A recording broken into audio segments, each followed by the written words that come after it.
നമസ്കാരം, മലയാളി വാർത്തയിലേക്ക് സ്വാഗതം. കേരളം മുഴുവനും ചർച്ചയായിരിക്കെ അപ്രതീക്ഷിതമായി ഗീതു മോഹൻദാസിന്റെ വരവ് വരികയാണ്. ഹേമ കമ്മിറ്റി റിപ്പോർട്ട് വീണ്ടും ചർച്ചയിൽ നിൽക്കുമ്പോൾ പിന്നാലെ തന്നെ മലയാള സിനിമയിൽ ആഞ്ഞിരിക്കുന്ന ആരോപണം കൊടുങ്കാറ്റിനിടെ ആക്രമിക്കപ്പെട്ട നടിയുടെ പോരാട്ടം ഓർമ്മപ്പെടുത്തി സംവിധായികയും നടിയുമായ ഗീതു മോഹൻദാസ് രംഗത്ത് വരികയാണ്. ഇന്ന് മലയാള സിനിമയിൽ നടക്കുന്ന എല്ലാ വെളിപ്പെടുത്തലുകൾക്കും നിമിത്തമായത് ആ നടിയുടെ ഒറ്റയാൾ പോരാട്ടമാണെന്നാണ് ഗീതു മോഹൻദാസ് ഫേസ്ബുക്ക് കുറിപ്പിലൂടെ ഓർമ്മപ്പെടുത്തിയത്. നമ്മൾ ഒരിക്കലും മറക്കരുത്, ഇതിനെല്ലാം തുടക്കമിട്ടത് ഒരു സ്ത്രീ പോരാട്ടത്തിനെ കുറിച്ചാണെന്നും നമ്മൾ ഒരിക്കലും മറക്കരുത്, ഇതിനെല്ലാം തുടക്കമിട്ടത് ഒരു സ്ത്രീ പോരാടാൻ ഉറച്ചതോടെയാണ് എന്നാണ് ഗീതു ഫേസ്ബുക്കിൽ കുറിച്ചത്. കൊച്ചിയിൽ രാത്രി കാറിൽ ആക്രമിക്കപ്പെട്ടതിന് പിന്നാലെ നടി നൽകിയ പരാതിയുടെ അടിസ്ഥാനത്തിലാണ് സംസ്ഥാന സർക്കാർ ജസ്റ്റിസ് ഹേമ കമ്മീഷനെ നിയോഗിച്ചത് എന്ന ഓർമ്മപ്പെടുത്തൽ ഗീതു നടത്തിയത്. 2019 ഹേമ കമ്മിറ്റി സമർപ്പിച്ച റിപ്പോർട്ട് കഴിഞ്ഞ ദിവസം പുറത്തുവന്നതിന് പിന്നാലെ മലയാള സിനിമയിൽ കോളിളക്കമാണ് സംഭവിക്കുന്നത്.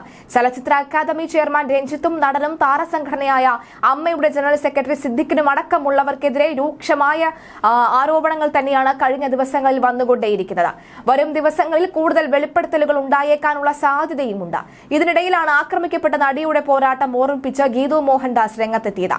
ബംഗാളി നടി ശ്രീലേഖ മിത്ര ഉയർത്തിയ ലൈംഗിക ആരോപണ കൊടുങ്കാറ്റിൽ ചലച്ചിത്ര അക്കാദമി ചെയർമാൻ രഞ്ജിത്ത് അടിതെറ്റി രാജിവെക്കുമെന്ന സൂചന പുറത്തുവരുന്നതിന് പിന്നാലെയാണ് ഈ വാർത്തകളും. CPI അടക്കമുള്ള ഇടതു കേന്ദ്രങ്ങളിൽ നിന്ന് ഉൾപ്പെടെ രാജിക്കായി സമ്മർദ്ദമുയർത്തിയതോടുകൂടിയാണ് രഞ്ജിത്തിന്റെ രാജി അനിവാര്യമാകുന്നത്.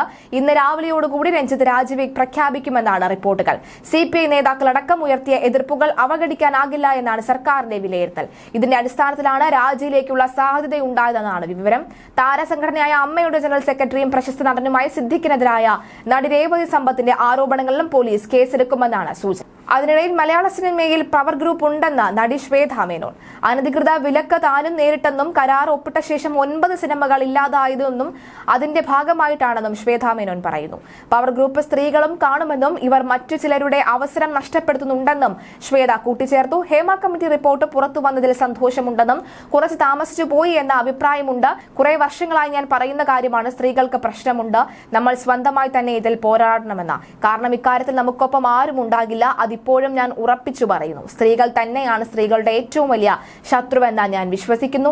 അവർ പരസ്പരം പിന്തുണച്ചാൽ ഈ ബുദ്ധിമുട്ട് അനുഭവിക്കുന്നവർ പുറത്തു വന്ന് പലതും തുറന്നു പറഞ്ഞേക്കാം. ഞാൻ തന്നെ 10-12 കേസുകളിൽ പോരാടുന്ന ആളാണ്. സ്കൂൾ കാലഘട്ടം മുതൽ പലതിലും പ്രതികരിക്കാറുണ്ട്. അതുകൊണ്ട് ഇതൊന്നും പുതുമയല്ല. നോ പറയേണ്ടടുത്ത് നോ പറയണം. എല്ലാവരും നല്ല കുടുംബത്തിൽ നിന്നൊക്കെ വരുന്നവർ തന്നെയാണ്.